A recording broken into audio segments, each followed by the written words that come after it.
నమస్తే, welcome to our channel. నేను పద్మిని. ప్రస్తుతంతో పాటు ప్రముఖ ఆధ్యాత్మికవేత్త, వాస్తు జ్యోతిష పండితులు, లలిత ఉపాసకులు, వాస్తు జ్యోతిష శిక్షణ నిపుణులు బ్రహ్మశ్రీ నానాజీ పట్నాయక్ గారు మనతో పాటు ఉన్నారు. మాట్లాడదాం. సార్ నమస్తే. సార్ సార్ ప్రమాదపు అంచున ప్రపంచం 2029 అస్ట్రోనామీలో జరగబోతున్నటువంటి విషయాన్ని ఆస్ట్రాలజికల్ కూడా డెఫినెట్ గా ఆస్ట్రాలజికల్ గా ఒకసారి చూసుకుంటే డెఫినెట్ గా ఇండికేషన్స్ ఉంటాయి. ఎందుకంటే అది ఇంటర్లింక్ అయి ఉన్నటువంటి సబ్జెక్ట్ కాబట్టి, ఒకటే కాబట్టి సబ్జెక్ట్. అయితే ఈ శకలాలు వస్తున్నాయి, భూమిని తాకబోతున్నాయి అనేవి సర్వసాధారణంగా వింటున్నాం. మా అమ్మ చిన్నప్పుడు, మా అమ్మ ఇప్పటికీ చెప్తుంటుంది, 60s అరౌండ్ 60-68 ఆ ప్రాంతంలో స్కై ల్యాబ్ ఒకటి పడబోతుంది అని చెప్పి చాలా ప్రచారం వచ్చేసి అందరూ ఆస్తులు అమ్ముకుని మరి వాళ్ళు ఎంజాయ్ చేశారు. ఇంతకీ దాన్ని బంగాళాఖాతంలో వేసేసారు, పడిపోయేలా చేశారు. ఆస్తులు పోగొట్టుకున్న వాళ్ళు కంగు తిన్నారు. తర్వాత 2012 ఇది కూడా చాలా హంగామా చేసింది. 2012 ఇంకా యుగాంతం అని భయపడిన వాళ్ళు భయపడ్డారు, భయపడిన వాళ్ళు అన్ని పట్టించుకోలేదు. ఇట్లా ఆస్ట్రోనాట్స్ రావటం అనేది సర్వసాధారణమే, వింటూ ఉంటాం. కానీ ఇప్పుడు మాత్రం ఇస్రో అండ్ నాసా చాలా గట్టి సూచన ఇస్తోంది. ఇది చాలా చాలా వేగంగా వస్తోంది. అలాగే 6,000 కోట్ల సంవత్సరాల ముందు ఏదైతే జరిగిందో అదే పరిణామం జరుగుతుంది. ఒకవేళ ఈ శకలం కనుక భూమిని ఢీకొంటే 90% జీవరాశులు ఇదైపోతాయి. మొత్తం అసలు భూమే దానికి ఇదైపోతుంది అని చెప్పి, దగ్ధం అయిపోతుంది అని చెప్పేసి కూడా గట్టిగానే చెప్తున్నారు. దీన్ని ఈజీగా తీసుకోవటానికి లేదు. మరి ఆస్ట్రాలజీ ఏం చెప్తోంది సార్? దీన్ని ఆస్ట్రాలజీ కూడా సపోర్ట్ చేస్తోందా? ఫస్ట్ ఆఫ్ ఆల్ ఏంటంటే, ఇక్కడ మనకి ఆస్ట్రాలజీలో ఏదైనా ఒక తీవ్రమైనటువంటి సంఘటనలు జరగాలి అంటే దానికి కొన్ని సెట్ ఆఫ్ రూల్స్ ఉన్నాయి. మనం ఆల్రెడీ ఒక 1 year బ్యాక్ 2029లో కొంచెం ఈ నిరుద్యోగ సంబంధించిన ఈ AI బాగా డెవలప్ అవడం వల్ల అక్కడ కొంచెం ఆ విషయాలు చూసుకోవాలని మనం మాట్లాడుకున్నాం. ఎక్కడ కూడా ప్రపంచం అంతమైపోతుంది అనేటువంటిది మనం ఎక్కడా చెప్పలేదు. వాళ్ళు ఇచ్చిన డేట్ 13వ తేదీ ఇచ్చారు, 13 ఏప్రిల్ 2029 అని. అయితే ఆ రోజున్న ప్లానటరీ పొజిషన్స్ అసలు నిజంగానే అలాంటి సంఘటన ఏదైనా జరిగేటువంటి యోగాన్ని ఇస్తుందా, అసలు ఉందా అలాంటిది ఏదైనా అని చెప్పి చూసుకుంటే కనుక ఆ రోజు చూడండి, అమావాస్య అవుతుంది, ఆ రోజు అమావాస్య అయిపోయింది. అయితే ఇక్కడ ఎక్కడ కూడా శని కుజులు అంటే షష్టాష్టకాల్లో ఉన్నాడు, కుజుడు చూస్తున్నాడు శనిని, కానీ గురువుతో ఉన్నటువంటి శని. ఇది మనం గురువుతో ఉన్న కుజుడు మనం అర్థం చేసుకోవాలి. కుజ ఇంట్లో శని సార్, మరి కుజంట్లో శని అనేటువంటిది ఇది కొంచెం న్యాచురల్ కర్మకారకుడు కాబట్టి ఇది మనం అందుకే ఆ రోజు మనం చూసి ఇది ప్రొఫెషనల్ రిలేటెడ్ గా ఇక్కడ నుంచే మనం ఎవరైతే ఉన్నారో బిజినెస్ వైపు వెళ్ళాలి, ఎంతసేపు జాబ్ మీద ఆధారపడి ఉండొద్దు, ఈ AI ప్రభావం అక్కడ ఇంకా పెరిగే ఛాన్స్ ఉంది అనేటువంటిది ఆ రోజు మనం చెప్పుకున్నాం.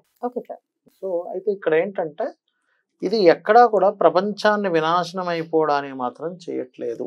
బికాజ్ వీళ్ళు ఇచ్చిన డేట్ అంటే 13/4/2029కి ఈ గురువు కుజుడు కలిసి ఉన్నారు. అంటే గురువు కుజుడిని కంట్రోల్ చేస్తుంటాడు. ఇక్కడ శనిని ఈ 2 గ్రహాలు కంట్రోల్ చేస్తుంటాయి, మెర్క్యూరీ అండ్ వీనస్. సో ఇది ఎక్కడా కూడా వినాశనం అయిపోయేటువంటి డేట్ అయితే అసలు కాదు, 100%, అందులో డౌట్ లేదు. మరి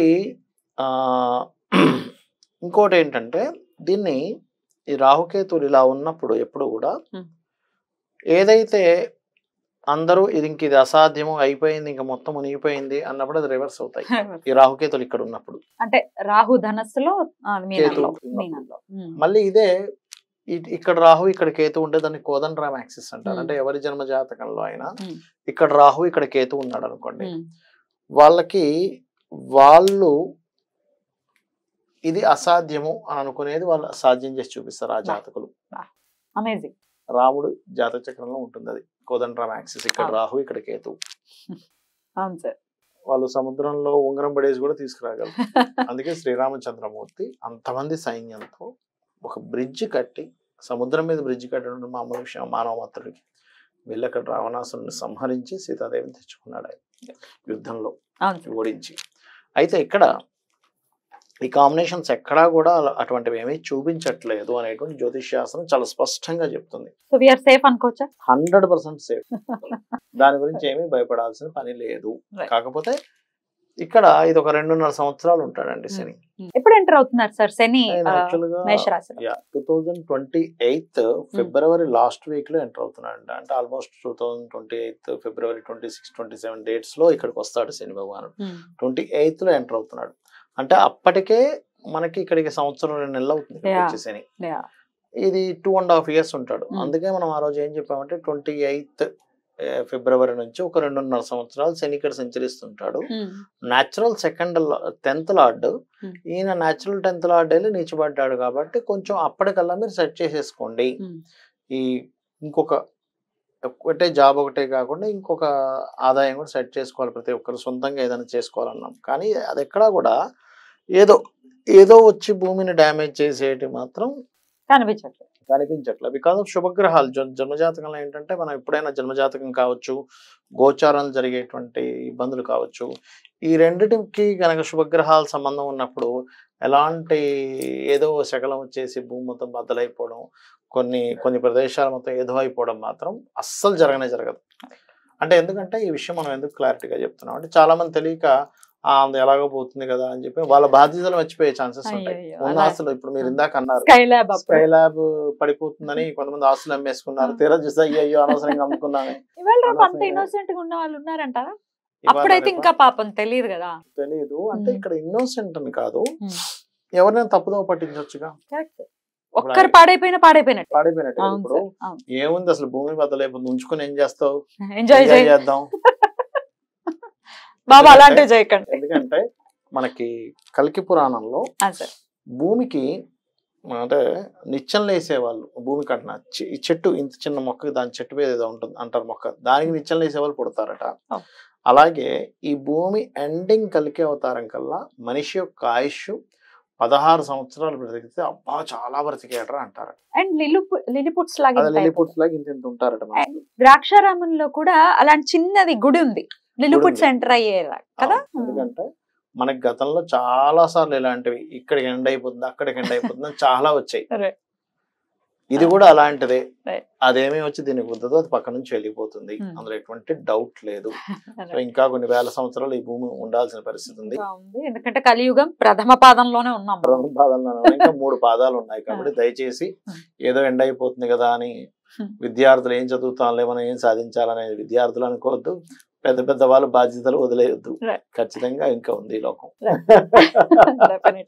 అమావాస్య ఇంపాక్ట్ ఏదైనా ఉంటుందా అనేది ఒక్కసారి చెప్పండి సార్. అమావాస్య ఇంపాక్ట్ దాని మీదే ఉండదు. కాకపోతే ఏంటంటే ఈ అమావాస్య అంటే ఈ 4 రాసులు కనెక్ట్ అవుతాయండి ఇప్పుడు కూడా. అంటే ఈ 4 డ్యూయల్ సైన్స్ అంటారు. ఇక్కడ ఉండేటువంటి గ్రహాలు ఈ కేతు రాహువుల్ని కంట్రోల్ సంబంధం పెట్టుకుంటుంది. కాకపోతే లక్కీగా గురువు కూడా చూస్తున్నాడు దాన్ని. అంటే ఏంటి, ఇప్పుడు చూడండి, ఇప్పుడు మనకి ఇప్పుడు ఎంత జోరుగా సాగుతుందో దగ్గర అవుతున్నా కొద్దీ దీని అడ్వర్టైజ్మెంట్ కొంచెం పెరుగుతూ ఉంటది. ఇంకేముంది వచ్చేసింది. అప్పుడు కొంతమంది ఏదైనా కొంచెం మానసిక స్ట్రెస్ గురయ్యే ఛాన్స్ ఉంటుంది. ఎందుకంటే అమావాస్య వచ్చినప్పుడు ఈ రాహుకేతువుల్లో కానీ మనకి అందుకే చూడండి గ్రహణాలు పడతాయి ఇక్కడ ఉన్నప్పుడు. ఇంకోటి ఏంటంటే ఎప్పుడు కూడా ఇలాంటివి సంభవించాలంటే కాలసర్ప యోగంలో ఉండాలి గ్రహాలని. కాలసర్ప యోగంలో కూడా లేవు గ్రహాలు ఆ టైంలో. ఎందుకంటే రాహుకేతులు అవతల కొన్ని గ్రహాలు ఇవతల కొన్ని గ్రహాలు. కాలసర్ప యోగం దోషం అంటే యోగం మొత్తం ఇటు వచ్చేస్తాయి. అంటే రాహుకేతులకు అటుగాని ఇటుగాని ఉంటాయి పూర్తి గ్రహాలు. సో అది కూడా లేదు. సో పాయింట్ నెంబర్ 1 కాలసర్ప యోగం లేదు. ఈ 2 గ్రహాలు చూసుకోవాల్సిన శుభగ్రహాలతో కనెక్టివిటీ పెట్టుకొని ఉన్నాయి. మనకి కలికి అంటే మన కలిపురుషుడికి సంబంధించిన ఆవిర్భావం కానీ ఇవన్నీ చూసుకుంటే అప్పటికి ఉండేటువంటి పరిస్థితులు ఇంకా చాలా ఉన్నాయి. మనకి ప్రథమ పాదంలోనే ఉంది కలియుగం. ఇంకా 3 పాదాలు ఉన్నాయి కాబట్టి ఇప్పట్లో ఎట్టి పరిస్థితుల్లో ఎండ్ అవ్వదు. మంచి విషయం చెప్పారు సార్. ఎంతో కొంత బెంగ పెట్టుకునే వాళ్ళు, బాగా డెలికేట్ మైండ్ వాళ్ళు బెంగ పెట్టుకునే పరిస్థితి ఒకవేళ ఉంటే గనక ఈ వీడియో డెఫినెట్ గా హెల్ప్ అవుతుంది. ఇంకా అనుభవించాల్సింది చాలా ఉంది. పిక్చర్ అభి బాకీ హై మేరా దోస్త్. Thank you so very much sir. నమస్తే. శ్రీమాత్రే నమః.